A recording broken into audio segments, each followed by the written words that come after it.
নমস্কার, আপনারা দেখছেন খবরের বিবর্তন। উত্তরবঙ্গে যেমন বন্যার স্রোত বয়ে চলেছে, ঠিক তার পাশাপাশি রক্তের স্রোতও বয়ে চলেছে। মালদার সাংসদ খগেন মুর্মুর তিনি এবং শিলিগুড়ির বিধায়ক শঙ্কর ঘোষ ওই বন্যা কবলিত এলাকায় ত্রাণ পরিদর্শন করতে গিয়েছিলেন। সেখানে গিয়ে তৃণমূলের দ্বারা আক্রান্ত হলেন খগেন মুর্মু।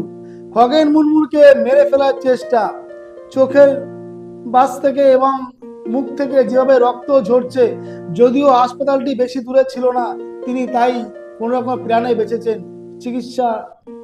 এখনো চিকিৎসাধীনে রয়েছেন তিনি। আচ্ছা, অসহায় এবং এই যে বন্যা পরিস্থিতিতে যে অসহায় মানুষ, তার পাশে দাঁড়াবেন শুধু কি তৃণমূলই? আর কেউ কি তার পাশে দাঁড়াতে পারবেন না? তাহলে পাশে যদি দাঁড়াবেন, তাহলে এত দেরি কেন? আজকে বিজেপির অনেক ক্যাম্প সেখানে বসেছে। সে ক্যাম্প থেকে আপনার চাল, ডাল এবং খাওয়া দাওয়ার সামগ্রী কিছু তারা দিচ্ছেন। তাহলে যদি তৃণমূল এটা করবে, তাহলে এত দেরি কেন? দেখুন সেই দৃশ্য একবার দেখুন, যে খগেন মুর্মুকে কিভাবে রক্তাক্ত করা হয়েছে এবং শঙ্কর ঘোষকেও জুতো দিয়ে মারা হয়েছে। দেখুন একবার সেই দৃশ্য দেখুন।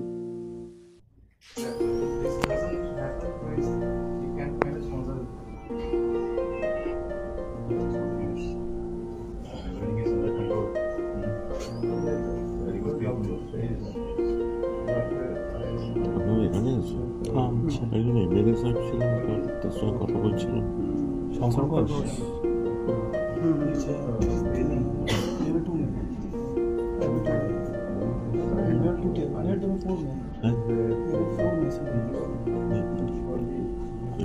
দেখাশোনা করছিল কি? শঙ্কর ঘোষ উনি অ্যাডমিট হয়েছে। ও অ্যাডমিট হয়েছে, কোথায় বলে দিচ্ছি, ওই যে ডাক্তারবাবুকে বলে দেবে।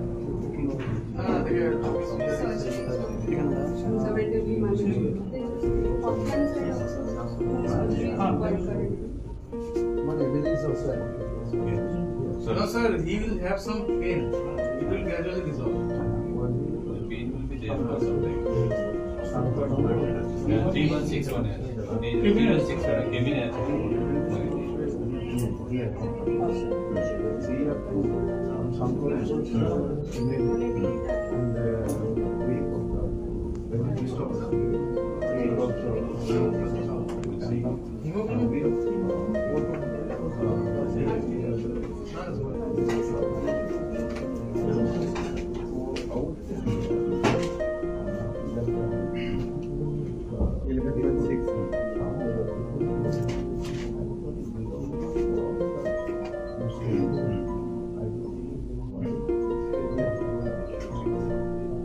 আপনারা দেখলেন। এবার আপনাদের শোনাবো বিরোধী দলনেতা শুভেন্দু অধিকারী মহাশয় তিনি কি বলছেন, শুনুন একবার।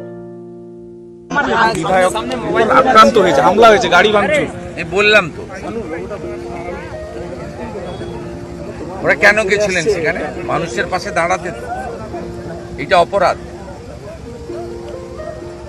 এই রাজ্যে কেন্দ্রীয় নিরাপত্তা থাকা সত্ত্বেও যদি সাংসদ বিধায়করা সুরক্ষিত না থাকে, তাহলে সাধারণ মানুষের অবস্থা কি দেখুন। তারা কি করতে গেছিলেন?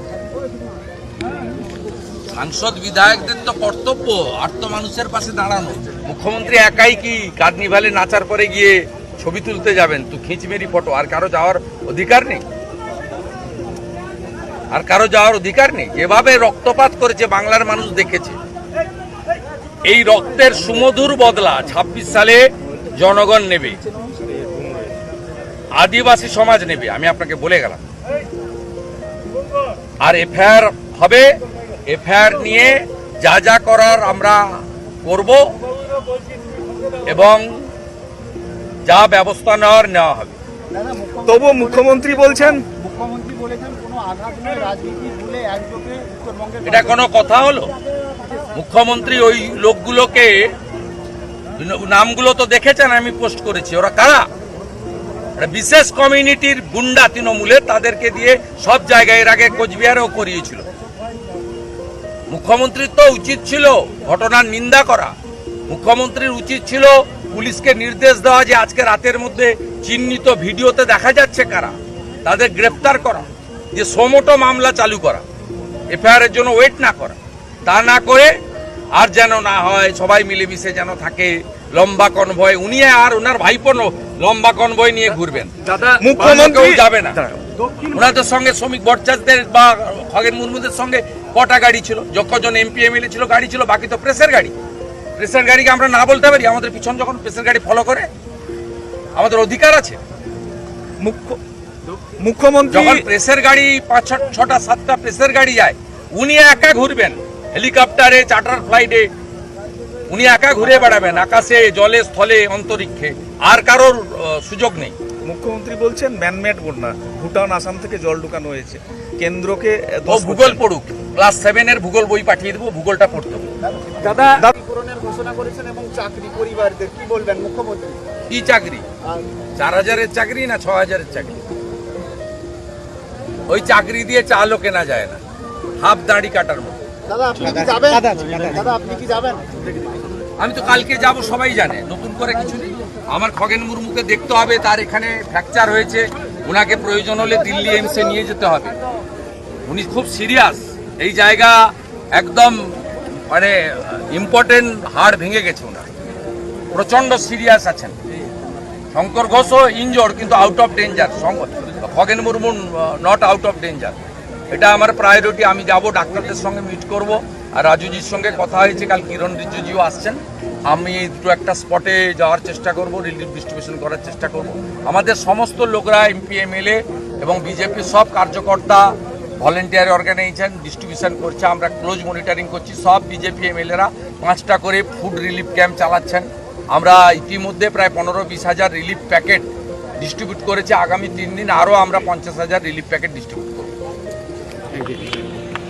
আপনারা দেখলেন, শুনলেন, বন্যা কবলিত এলাকায় সাধারণ মানুষের পাশে দাঁড়াতে গিয়ে মালদার সংসদ খগেন মুর্মুকে রক্তাক্ত হতে হলো।